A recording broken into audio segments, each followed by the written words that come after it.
The Trumpet Daily program begins right now. Today's world news, what it means, where it's taking us. I bring you the one and only possible message of world peace. This is a message of hope, tremendous hope. And he said unto me, you must prophesy again. And now, The Trumpet Daily with Stephen Flurry. Hello again, everyone, and welcome back to the Trumpet Daily Radio Show. Throughout the course of this year, we've commented a number of times on just what has happened this year alone. You can remember the killing of Qasem Soleimani back in the early part of the year, right at the start of January, in fact. Well, before that, the attack on the U.S. Embassy. And then Soleimani's taken out. Then you add the Australian bushfires, and on it goes into the impeachment, coronavirus, the lockdown, cities going up in flames, the George Floyd killing, and so on and so forth. And now you can add this massive blast in Beirut to the list of sobering events in this year. Huge blast, 2,750 tons of ammonium nitrate. If you compare that to the Oklahoma City bombing back in the 1990s, they used 2 tons of ammonium nitrate to blow up the Murrah building, or to blow up half of that building. This blast was over 1,000 times more powerful, as you see all this footage from miles away. Windows being shattered, buildings right around the blast just incinerated.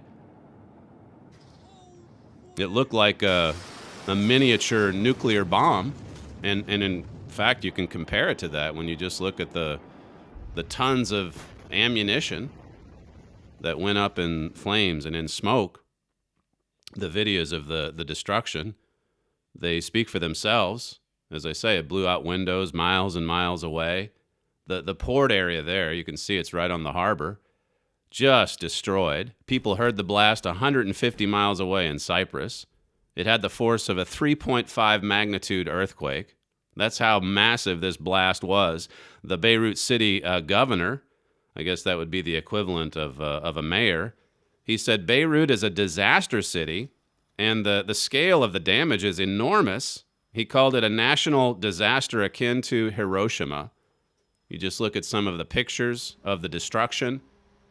It truly does look like a nuclear blast. So far, and Brent Noctegal, by the way, is working on an article as we speak. So far, there's at least 100 people dead. That's surely going to go up. 4,000 people wounded. This is how the AFP reported on the devastation. It says, an entire port engulfed in fire, ships ablaze at sea, and crumbling buildings. The site of twin massive blasts in Beirut's harbor resembled a post-nuclear landscape. And again, this is supposedly an accident, and it probably is.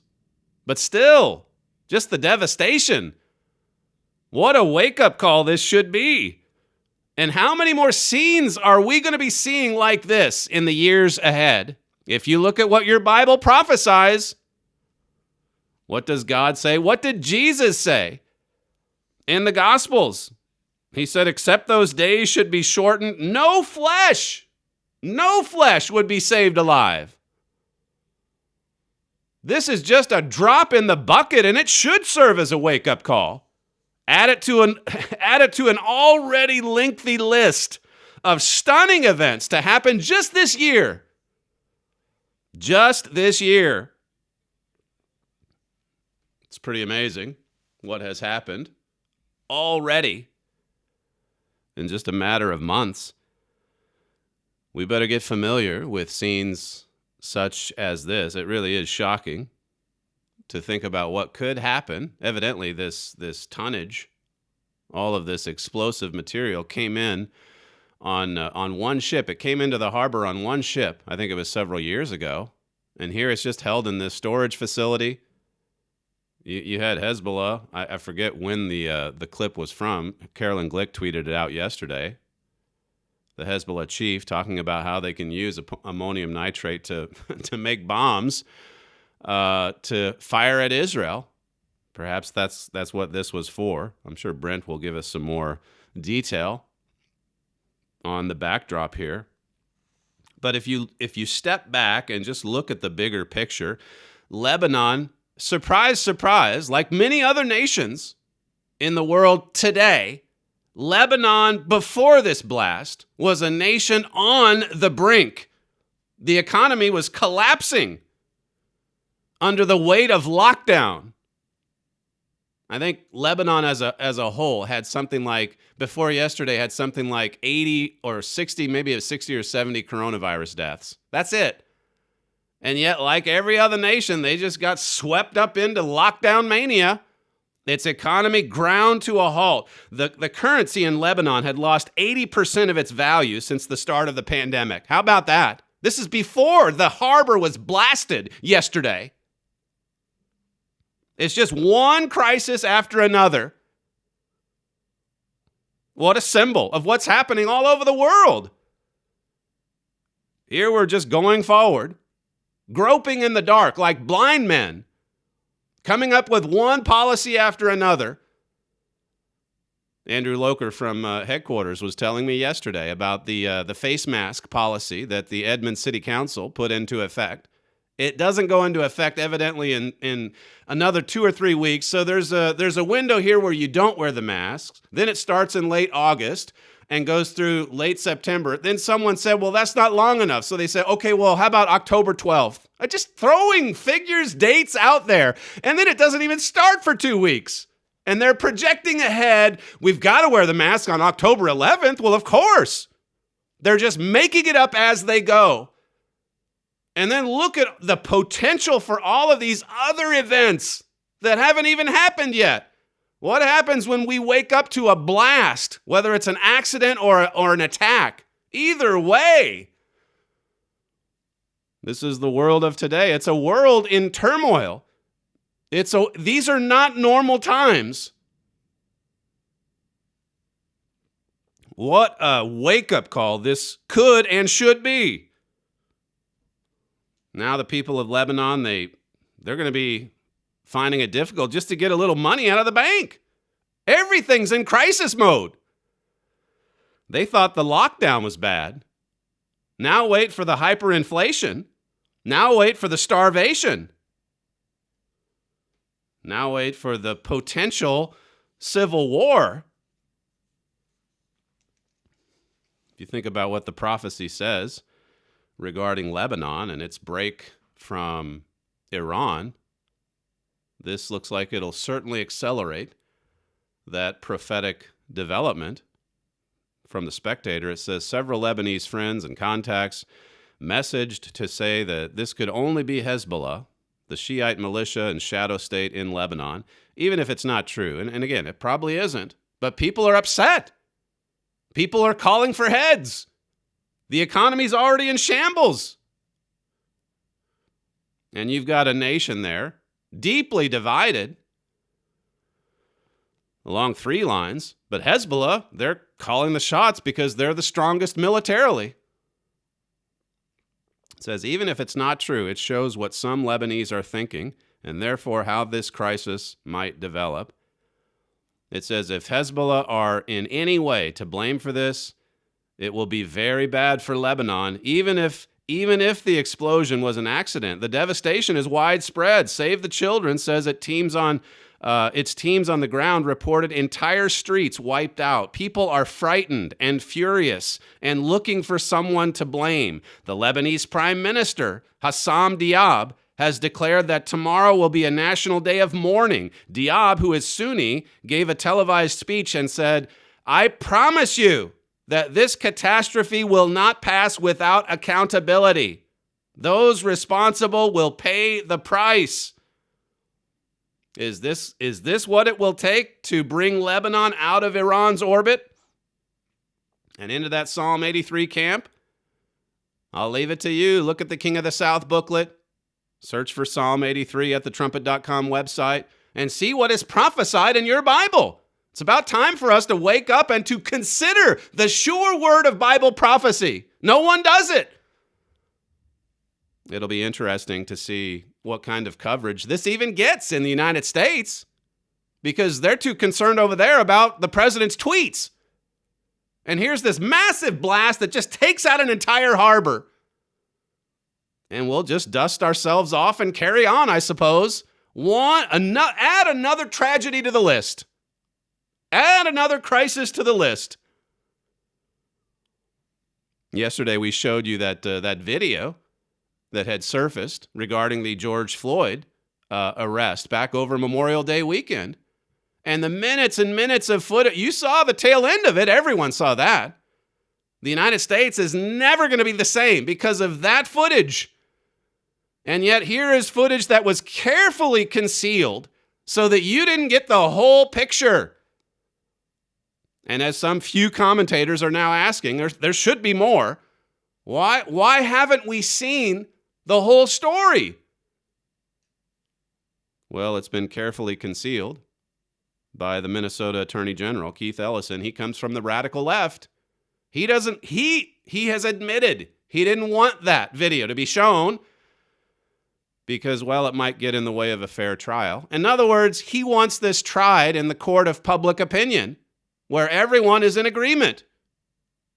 Yes, this was an abuse of power on the part of at least that one officer, but then probably the other three that stood by. Then you see what led up to it. Then you see the resistance. Resisting arrest.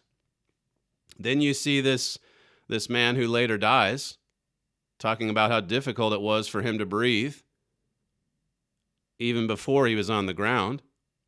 Then you combine it together with the other tests that have been done, or the autopsy, all the drugs that were in this man's system. The jury's going to get the full picture. The jury's going to get all the details. And as I said yesterday, what if the verdict doesn't please the mob? You talk about a toxic mix. Here's a black attorney on Fox News last night, Leo Terrell, who commented on the additional footage that we've now seen. Clip 8. Let me be very clear. I think the Attorney General overcharged this case. Second-degree murder, I don't see it. I see voluntary manslaughter. And I think this tape helps the officers because the officers were following police procedure. To me, they did nothing wrong. George Floyd was resisting arrest. That's shown on the tape. He was resisting arrest. You can see it. Now, a jury's going to see it. In the opinion of Terrell, as I say, he's a black attorney, a civil rights attorney. In his opinion, it's not second-degree murder, it's manslaughter. And this tape helps the other three officers who were there witnessing the event because they were, as Terrell says, they were following police procedure. As they repeatedly told George Floyd to get into the car, to submit, basically. And he wouldn't do it. So here's an AG in Minnesota who wants this tried, as I say, in the court of public opinion. Now, the United States has never been the same since Memorial Day weekend. We've seen our city, shocking video. Add it to the list, 2020. Cities, entire cities, Minneapolis, New York City, Fifth Avenue in New York City, going up in flames. And then reporters out in front of fiery infernos saying it's mostly peaceful. Yeah, it's going pretty good out here. Add it to the list. What did Jesus say? He said in the last days, unless God shortens this, there wouldn't be anybody left. There'd be no flesh saved, alive. So our cities, we've got to do it. We've got to burn them for justice. We've got to pull down the statues for justice. We've got to delete our history for justice. I've talked about this article at the American Mind, the COVID coup. The COVID coup. And you know what the Democrats, you know how they think when a crisis comes along. It's like Rahm Emanuel said years ago, never let a good crisis go to waste. You've got to use the crisis You've got to take advantage of the crisis.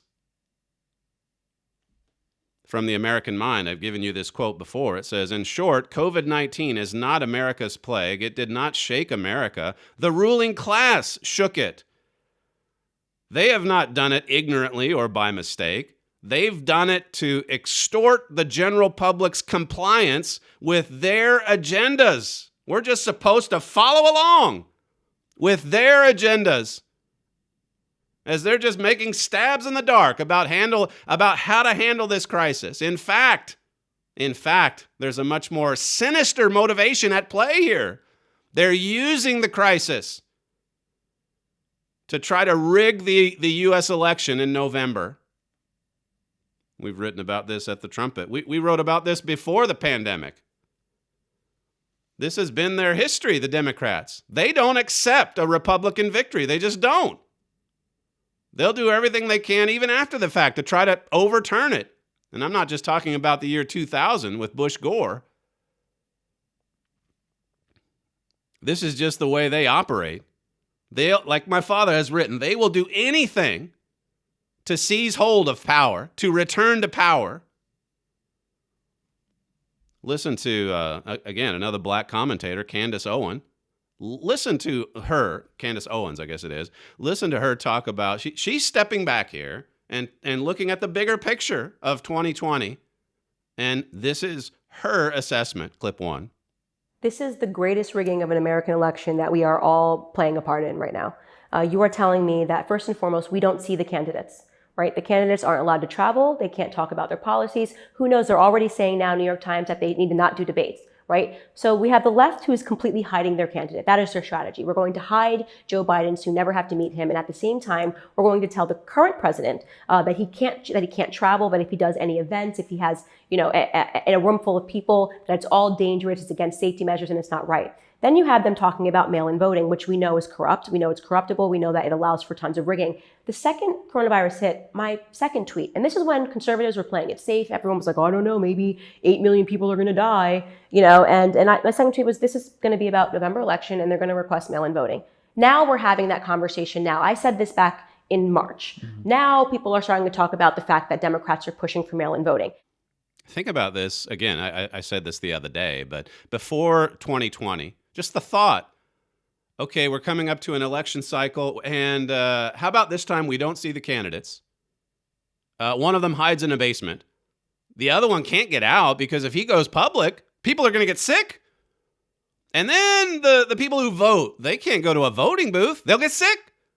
So mail-in voting, which just clears the way for all kinds of fraudulent activity, as she explains there. She was out in front of the commentators back in March and April, as was this program, by the way. This is from the COVID coup article. It says, by the time COVID came over the horizon, thought of using it had already crossed the ruling class's minds. No conspiracy was necessary or possible. No conspiracy necessary because it was in fact a disease. Now they did overhype it for sure. They made it sound much worse than it actually was. But it did nevertheless kill people, mostly elderly people with vulnerabilities, comorbidities. So they saw this coming over the horizon. They struck out with Trump Russia. They struck out with, he's crazy, the president. They struck out with, tax returns. His businesses are corrupt, the fraud, all this, that, and the other. Then, of course, Ukraine, desperate. You talk about a desperate attempt to take him out. Who in the Democrat media complex even cares about that phone call to the Ukrainian president? How ridiculous that was, even at the time. And yet they had everything invested in that for a short while. Didn't work out. It did not work out. And then they very quickly move on as they saw COVID-19 coming over the horizon. It says the existing party sentiment and like-mindedness were enough to produce the unanimity and uniformity with which the ruling class has used the COVID-19 event to produce, stoke, and maintain fear to energize its constituencies constituencies agendas in pursuit of its power. In pursuit of its power. That's what it's about. Listen to the rest of this clip from Candace Owens, clip 2. At the same time, we had an economy that was absolutely rallying, right? Economy what used to be the expression, it's the economy, stupid, right? So this gave Trump the upper hand going into the election cycle, which is fair game. He's been the president for 4 years. He had a strong economy.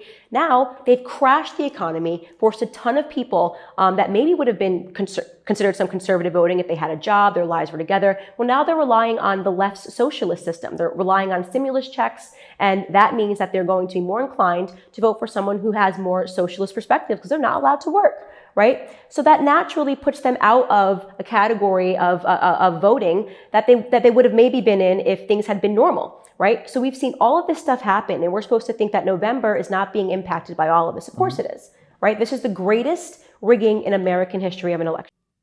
The greatest rigging of an election in American history. Of course, it's all meant to impact the election in favor of Joe Biden. That's the hope. That's the hope for the Democrat media complex.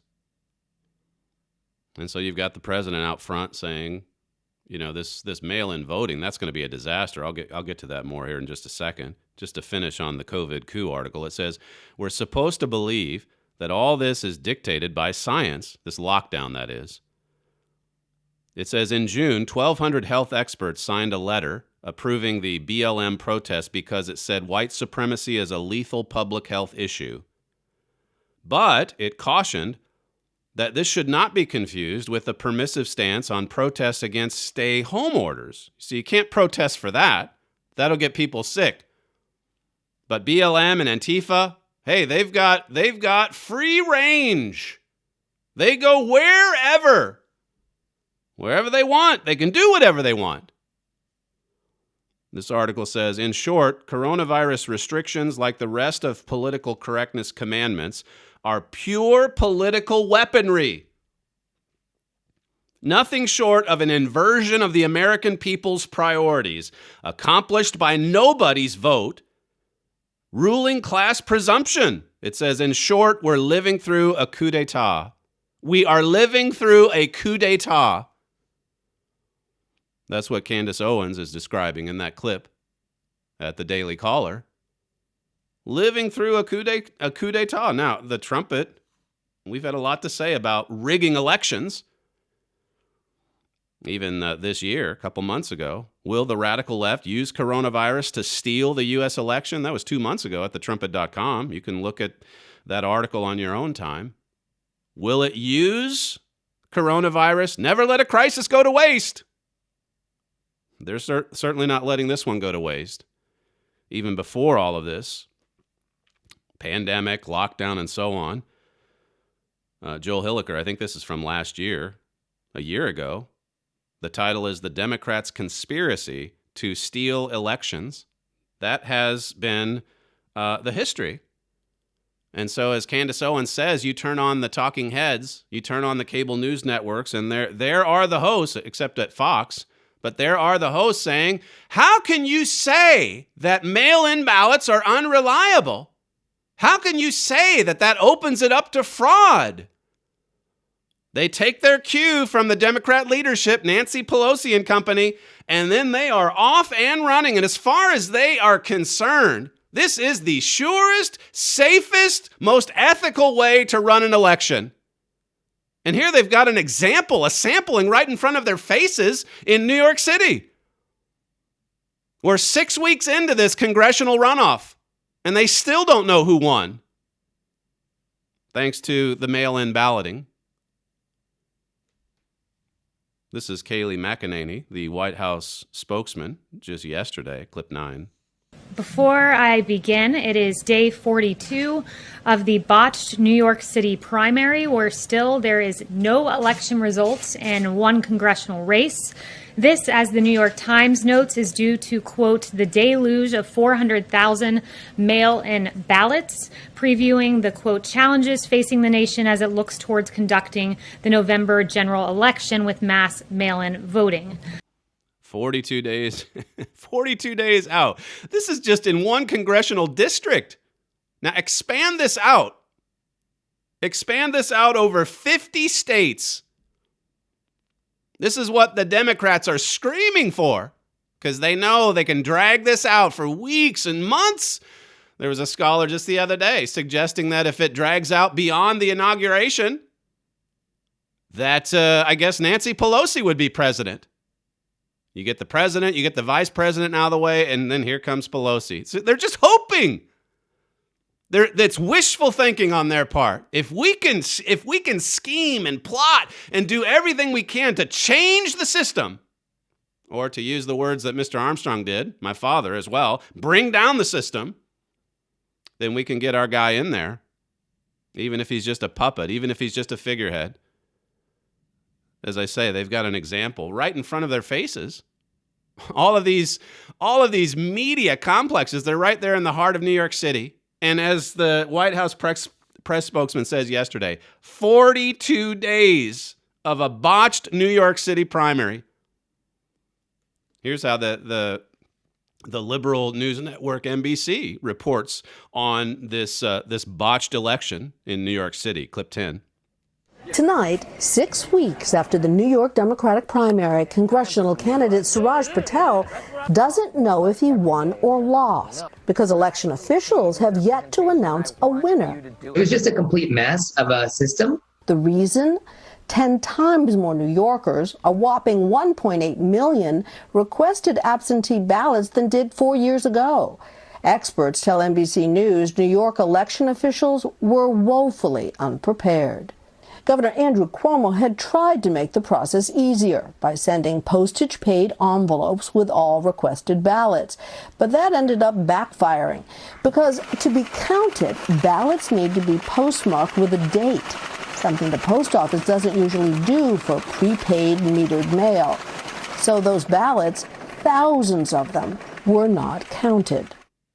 So NBC is going to have to delete that report pretty soon because there's no problem with mail-in ballots. That's what the talking heads are saying. I don't know how that report made it through the editor's room. But there they are acknowledging the disaster. And of course, Governor Cuomo, as per usual, he's got his fingerprints all over it. They know exactly what to do. They know exactly how to run these programs. They know exactly how to protect people from sickness. They know how to run an election. In fact, they're making people sicker, and they're rigging elections. And that's what they aim to do on a massive scale in November. This is from Victor Davis Hanson. He said if there are voting irregularities in November, they will come mostly from the left and through the very mail-in balloting and vote harvesting they advocate. He says we in California's 21st congressional district can attest to that after having witnessed winner and incumbent Republican David Valadao in 2018 see his sizable lead mysteriously erode over the next several weeks as batches of harvested and mail-in ballots steadily appeared until his challenger won by a few hundred votes.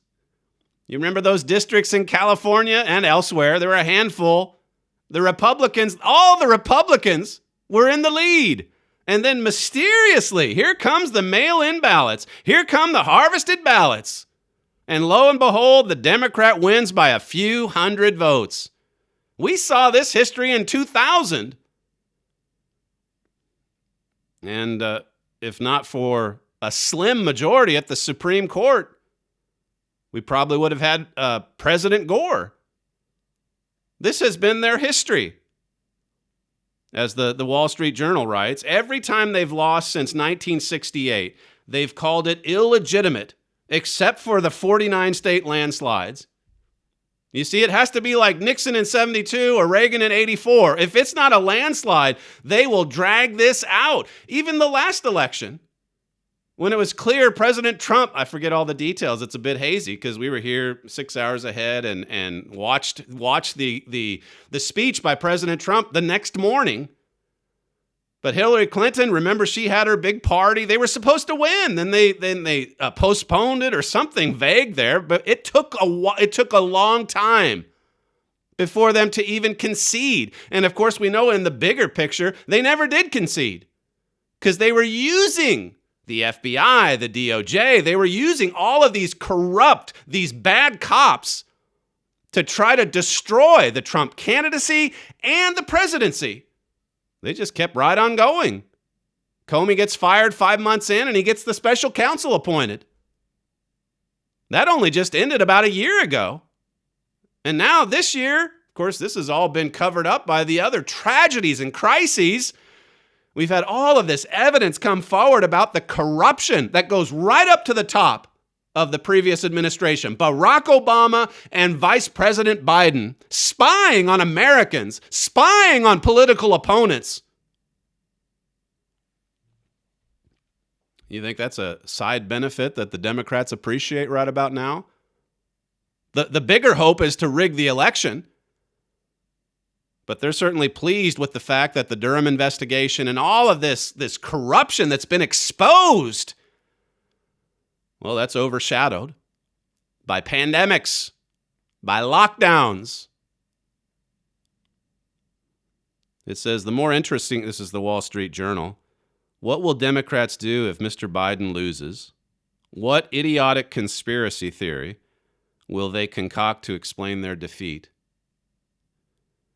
It's only just beginning. If you thought 2016 was crazy, if you thought the first part of 2020 was crazy, we saw a pretty good spike in our audience back in March and April, all those lockdown Saturday specials we had. How many people are going to be tuning in when they see how crazy and bizarre and evil the activities are, the actions are of so many bad actors come November? What will they do if Biden loses? It says, I mean no disrespect to my liberal friends when I say, to borrow Mr. Biden's phrase, that I am absolutely convinced that Democrats won't accept the result if the Republican wins. I say this because, with only 2 exceptions, liberals have considered every GOP presidential victory in the last half century, more or less, illegitimate. Every single one. And it goes on and talks about the 2 exceptions, 1972 and 1984. You can't very well argue that it was unfair when Reagan's taking home 49 states out of 50. But if it's more of a tight race, the corruption. Keep in mind that these people are guilty of the very thing they accuse their opponents of. That he rigged the election in 2016. He rigged it. He had Vladimir Putin's help. He had the Russians' help. Just remember this as we go forward. These people are guilty of what they accuse others of. They're guilty. It's the Democrat media complex that will not accept the results of an election if a Republican wins. That's been the history. And here they are busily preparing this audacious attempt to rig the 2020 election. It says here, after every other Republican presidential victory from 1968 forward, Democrats invented cockamamie theories that the GOP had won by illegitimate means. Every single time. Every single time. My father brings out in the article he wrote back in 2000, following the Bush-Gore controversy, how that in 1960, when Richard Nixon lost to JFK, just the tiniest of margins, and quite a lot of corruption, reports of corruption, of cheating in Cook County, Chicago, and these Democrat strongholds. He had a pretty good case to contest the election, but Nixon wouldn't do it. Nixon! I mean, after Donald Trump, he's like public enemy number 2 in the Democrats' eyes. Nixon walked away. He didn't want to do that to the country. He didn't want to see the country get divided over a hotly contested presidential election. So he conceded. You don't see that from the other side. And here they are, blaring their horns that Donald Trump's going to be the one not to accept the results. They have it exactly backwards. Here's Barack Obama last week. We played this Friday. He was at that funeral service for John Lewis, talking about how that they had to, we have to have a mail-in vote. This is clip 13. There are those in power who are doing their darndest to discourage people from voting by closing polling locations and targeting minorities and students with restrictive ID laws and attacking our voting rights with surgical precision, even undermining the Postal Service in the run-up to an election that's going to be dependent on mail-in ballots so people don't get sick. Nobody at that funeral service, of course, is going to get sick. Hundreds of people. Standing ovation. No social distancing. They'll be fine. But if we have people go to polling booths, if we have them actually vote on election day at a polling booth, they're going to get sick. So we got to have mail-in ballots. It's just like that author of the COVID coup points out. One set of standards or rules for the left, and then another one for their opponents. My father, in that 2000 article following the Bush-Gore election and all of the scandalous activity that surrounded that, he said, the Florida vote scandal will poison our political system more than any scandal of the past 8 years. Now, that's quite a statement because this is following the 8 years of Bill Clinton's presidency. Quite a few scandals. We had a lot to say about the character of leadership, character in crisis. That booklet sprung from some of the things happening there in the late 1990s. And then along comes Vice President Gore and George W. Bush. Clinton's been in office for 8 years. He's finishing his presidency. And George W. Bush wins the election, and the radical Democrat media complex would not accept it. They would not accept it. Al Gore was not about to walk away like Nixon did in 1960. No way. So they got it into the courts. It worked its way up to the Supreme Court. Judges. They want lawyers and judges to decide the outcome, because if they can get enough of them, never mind the will of the people. He says it eclipses all of those scandals. The corrosive process is so deeply entrenched, it will continue from one election to the next. Here again, the trumpet said it first. This article's 20 years ago. And my father's just saying, look, we're just going to see this in every election here on out. The only exceptions were the Barack Obama victories in 2008 and 2012. On those evenings, they called the race right away. 8, 9 o'clock, Barack Obama's giving his acceptance speech. Everything was A-okay with those elections, but not so in any other election that a Republican wins. At the very least, we have to wait till the next day before we can even declare him the victor. Now they want to stretch it out for weeks. Now they want to stretch it out for months. It will continue from one election to the next, my father said 20 years ago. It is tearing our political system apart. That's what we're seeing. It's already torn apart. There's so many things that have happened just this year. It's never going to be the same. Elections, pandemics, the economy. It says bias and partisan lawyers and judges are trying to decide who wins the presidency. It is building a warring spirit between the two parties. No democratic nation can be led in the midst of such bitter division. Pretty prescient words. Pretty prophetic. A 20-year-old article at thetrumpet.com. My father says, does anybody really believe these men love the Constitution of this great land more than their man becoming president? Do they love the Constitution more than their man? More than their party? It says, here is the heart of this crisis. I believe that they can't even relate to what I'm writing. They have been practicing this evil for too long Putting self above the Constitution has become a way of life. He says here is the real constitutional crisis. They've become people, as he went on to say later in the article, who hate law. They hate the Constitution. There's so much poison, so much hatred, so much division in the system. It's irreparable. My father in that 2000 article talked about one commentator saying that in the course of this crisis, one commentator said, now here the Democrats outmaneuvered the Republicans. And my father says, outmaneuvered? Is that what this is about? Is that how elections are to play out? Who can outmaneuver the other side in court?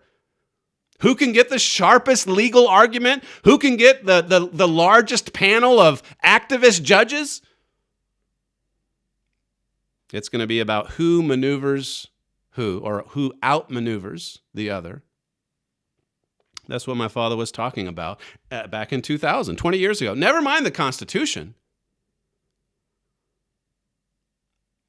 That article from 2 years ago, Saving America from the Radical Left. In that piece, my father says, we're getting a hard look at just what the radical left is willing to do in order to seize power and stay in power. We're getting a hard look. They will do anything to seize power. They will destroy an economy to seize power. They will destroy the livelihoods of tens of thousands of Americans to seize power. They will scare you to death. They will scare you back into your home to seize power. They will spy on hundreds, perhaps thousands of Americans to stay in power. They will lie about their political opponent. They will spy and lie to try to destroy and conquer, all so that they can stay in power. That, as I say, is quite the side benefit for the Democrat media complex this year, as all of that illegal behavior, that illegal activity going on in the months leading up to President Trump's election and the years after, all of that corruption being exposed. Here was President Trump yesterday dropping a few hints about what the Durham investigation is turning up. Clip 3. So we caught President Obama and Biden spying on the campaign. Biden was even saying using the Logan Act, which is exactly what they used on Flynn. They used the Logan Act, and they had it down in writing at a White House meeting where President Obama and Vice President Biden were there. Biden suggested the Logan Act, which I understand very well, but General Flynn probably didn't. But they used it on him very, very terribly. What they've done to him and so many other people, they've destroyed their lives. Destroyed so many lives. He mentions the meeting where Obama and Biden were there. And Biden's putting forward the suggestion. How about the Logan Act? We've got to take him out, Flynn, because, well, he used to work for Obama. And then Obama fired him. And Flynn would know. Flynn would have been the first one to figure out this conspiracy, this coup d'etat. And so they took him out. They set him up, and then they took him out. You know the history there. We've covered it so many times before on this program. Here's the president again, clip 4.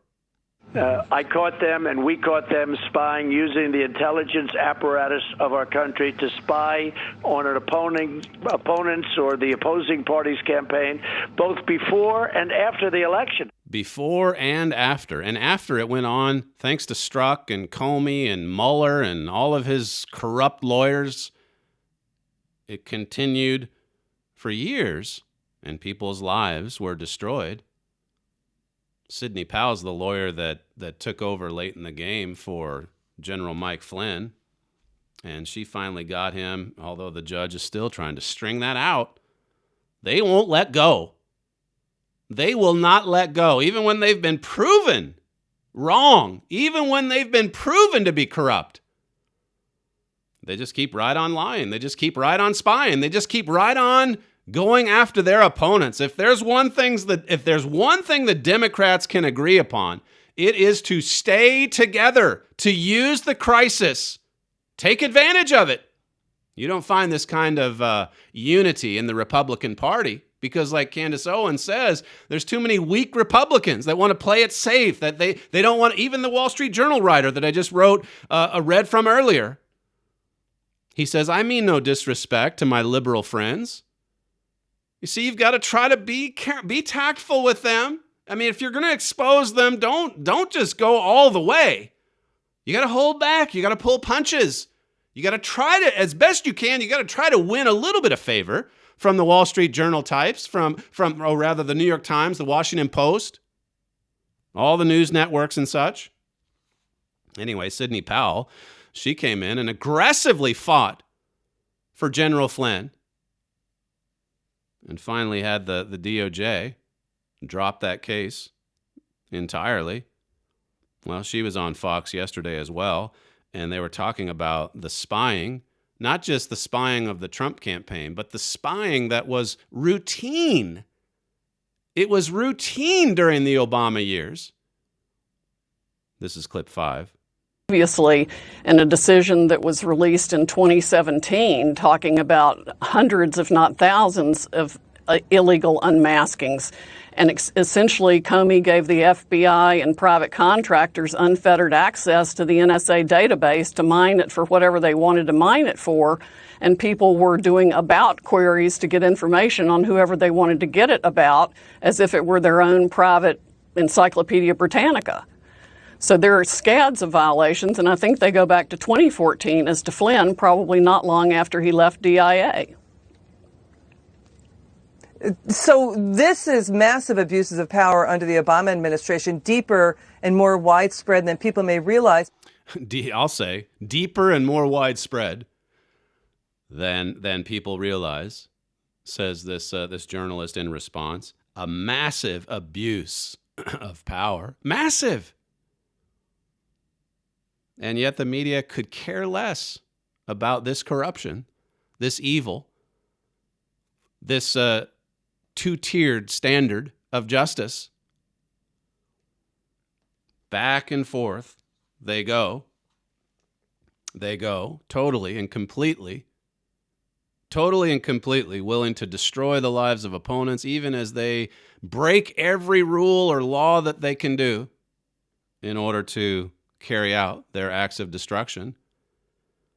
We're getting a hard look, as my father said, at what they're willing to do in order to seize power and to stay in power. Well, these two, Sidney Powell and that journalist, they talked again about not just what was happening with the Trump campaign or how the Obama administration was going after the Trump campaign, but what they were just doing, what John Brennan was doing during the Obama years. This is clip 6. Well, don't forget, John Brennan was spying on members of Congress with CIA assets and NSA tools of electronic surveillance. They were spying on anybody they wanted to spy on. And then Brennan also formed this thing called a fusion cell, or the hammer, or whatever people want to call it, that was used to just explode surveillance information and activity over all kinds of Americans, particularly Congress. And in fact, I've been told even I was surveilled several years ago. Which wouldn't come as a surprise because Cheryl Atkinson, remember? You had James Risen, I believe, from Fox News, even that New York Times reporter, the AP reporters that had their phones tapped. All of these members of Congress, that's been exposed. This was the Obama people, John Brennan, Comey, and so on, and it went right up to the White House. Spying on their fellow Americans, spying on their political opponents, using, as President Trump said there, using the intelligence apparatus of our country to go around snooping for dirt, anything that they could get on their political opponents. And of course, they carried out these nefarious acts on a massive scale when Donald Trump came along and they found out that actually quite a few Americans supported him. One last clip here from President Trump yesterday in his interview on Fox, clip 7. I do hear it's breathtaking what they found. That's all I can say, breathtaking. And hopefully it'll come out soon. But it's beyond what anybody ever thought even possible, how bad it is. How bad it is and how corrupt it is. It's beyond what anybody even thought. He's talking about the investigations, Durham and some of these others that Bill Barr has told us about even recently. It's breathtaking what these people have found, what these investigators have found on the investigators from a few years ago. So we'll see what happens. My father, going back to the Saving America article, says, and the media aided and abetted the whole process. The media helped the dirty cops. The media helped them, aided and abetted the whole process. The more stories that come out, my father wrote, the clearer this ugly reality becomes. This corruption on a deep level, this is corruption on a deep level, so deep that most people won't even believe it. Well, more and more facts are being uncovered. And so they're using the pandemic, they're using the lockdown, they're using the election, they're using anything that they can to try to cover this up as well as rig the election. He says before the election, just about everyone believed Hillary Clinton would be the next president. If she had won, none of this corruption would have come to light. See, that's something that they want to keep covered forever. Satan doesn't want to be exposed. They don't want to be exposed for their evil acts, their evil behavior. So they're doing anything and everything they can to cover it up and to seize power and maintain that power. They know if they're in the power position then, that all of this corruption, it never comes to light, never sees the light of day. That's what my father wrote just a couple of years ago. I'll conclude here. We've got a few minutes. I'll read a few emails that have come in recent days. This one writes, and I think we've quoted from him before, thank you for a healthy breakfast. Another one says, good morning to Stephen Flurry. It's actually 10 o'clock. I guess he means at night. Probably so, yes. 10 o'clock in Papua New Guinea. Thank you for always giving us a clear direction of world events in the light of Bible prophecy. It's always very encouraging to watch the Trumpet Daily first and then watch world news. It helps us have a better understanding of the news. Thanks so very much.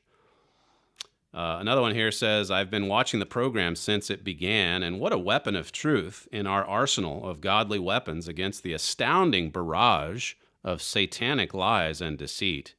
Even after more than 40 years in God's church, it is still staggering to see the world losing its collective mind so rapidly.